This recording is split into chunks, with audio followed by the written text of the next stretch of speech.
Good morning, gun nuts. This is the Reloading Room coming to you with our weekly recap for the Reloaders Network. It was mentioned to me that I should be decapping while I'm recapping, so I think that's what we're going to do today. Is we're going to go ahead and size and decap these 357 so we can get them loaded up for my mom. Meanwhile, what we're going to do is talk a little bit about what I watched this week and what I got out of it, what I saw that I thought was interesting. Fortune Cookie kind of did a little bit on the Lee Auto Drum, which is interesting to me because it's just kind of like, you know, trying to make do with what you got is such a big deal, and make everything as functional as you can be. It's all part of reloading, is learning how to do things and figuring out how best to work with them. But he also, in that video, he talked a little bit about Lee turret press, which reminded me of, you know, how much I kind of miss a turret press. It was my second press. My first one was one of those Lee Challenger presses, which did the job, you know. But after that, I went and got I got a Lyman T-Mag. It was like the first one. I got it off eBay, or I don't know, maybe off the Cast Bullet Form, something. And you know, it worked all right, but there was a couple things I didn't like about it. I didn't like reloading rifle on it because it didn't. The head on it seemed to have a fair amount of wobble. So anyway, this got me looking into Lyman, and got me looking at Lyman turret presses, which led me to Gavin to be on the what's this called, the Ultimate Reloader. I guess he's going to be doing. He's kind of got, like, I don't know about exclusive rights, or he's got a deal with Lyman to where he's going to be able to review the new Lyman, what do they call them, Brass Smith line of presses before anybody else. So that's really cool. I'm looking forward to that. You know, they've got a new turret press coming out. Looks kind of interesting. I don't know if it's going to have the same problem as the old T-Mag did. I know the T-Mag 2 was a lot better because it had an adjustable, you know, kind of it had an adjustable play where you could actually adjust the play out of it. But speaking of which, I also, Thorzak's took his CZ75 to the range, and I took a look at his, I had his brass catcher, and that just seems like such a simple way to do that, and it seems like it would work really well for a lot of guns. I shoot a lot of 45 ACP in 1911, and mine have a habit of sometimes going forward and sometimes going straight back and stuff like that, so I don't know how much it would work for me with that. But my girlfriend has a Walther 380 that shoots out pretty well to the right, so it might be something we look into in the future. It's a good video from him for sure. Take a look at it if you haven't seen it.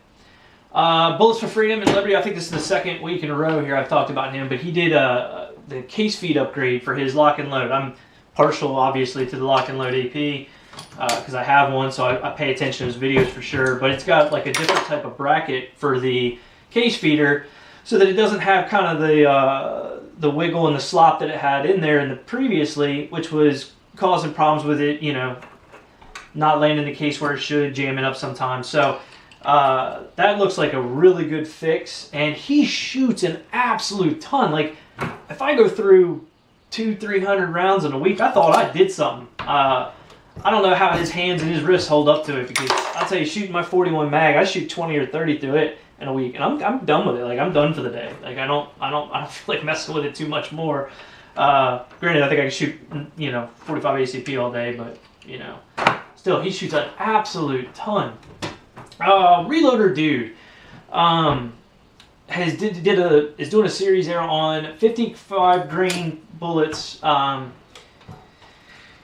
using a 223, I think it is, and it looked really interesting.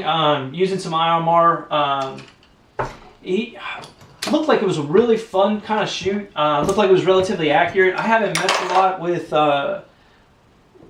the AR platform. I kind of want to get involved in it, but the lack of cast bullets kind of turns me off to some degree. But if he can make that work, hey, that's certainly an option for those of us that are interested in doing that.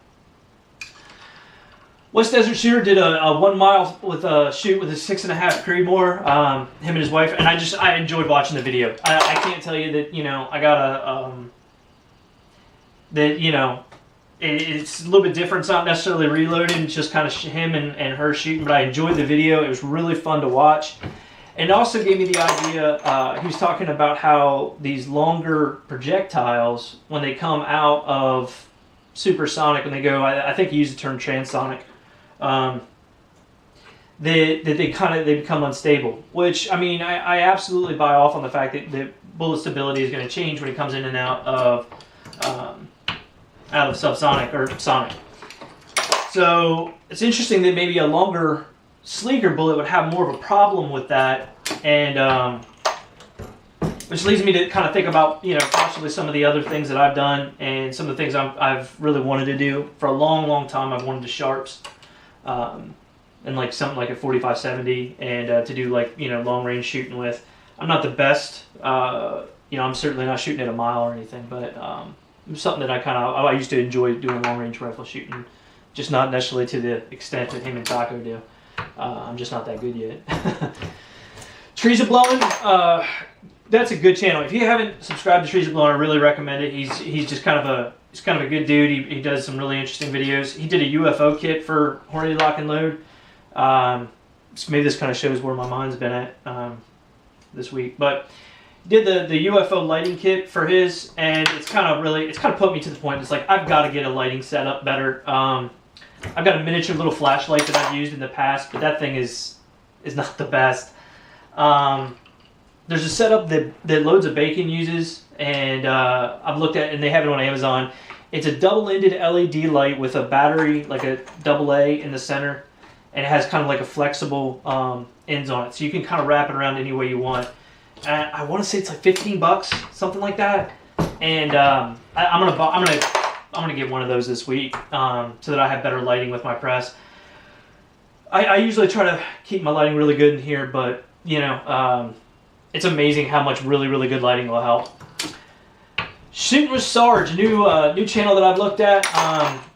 He seems to be focusing on obtainable, financially obtainable, and possibly just obtainable milsurps. I don't know. We'll see where this goes. I'm really interested to see how his channel progresses.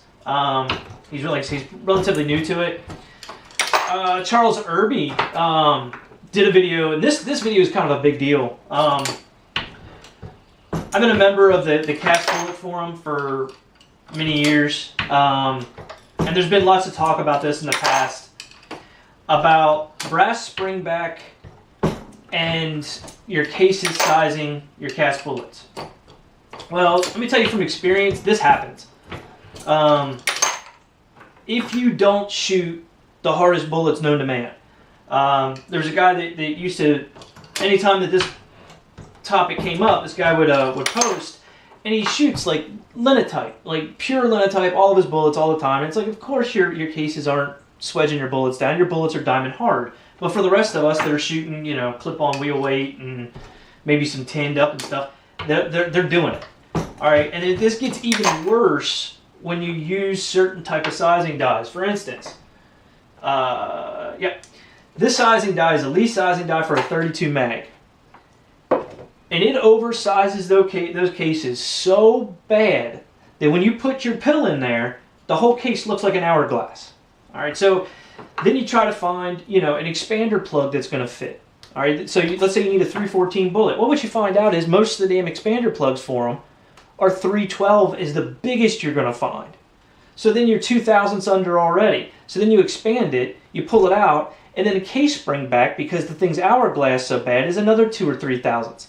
So you got 6,000ths working against you while you're trying to seat the bullet. Let me tell you, it does happen. And then you pull the bullet out and you find out you're trying to shoot a 310 bullet through a 314, 315, or 313 barrel. And no wonder you're getting leading.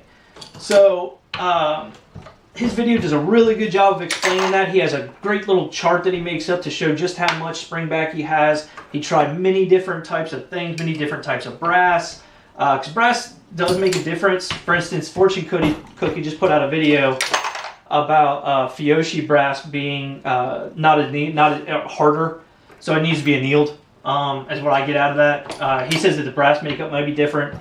I don't know, maybe it is, but to me it's probably just needs to be annealed. But that harder brass is going to have more, it's not going to give as much.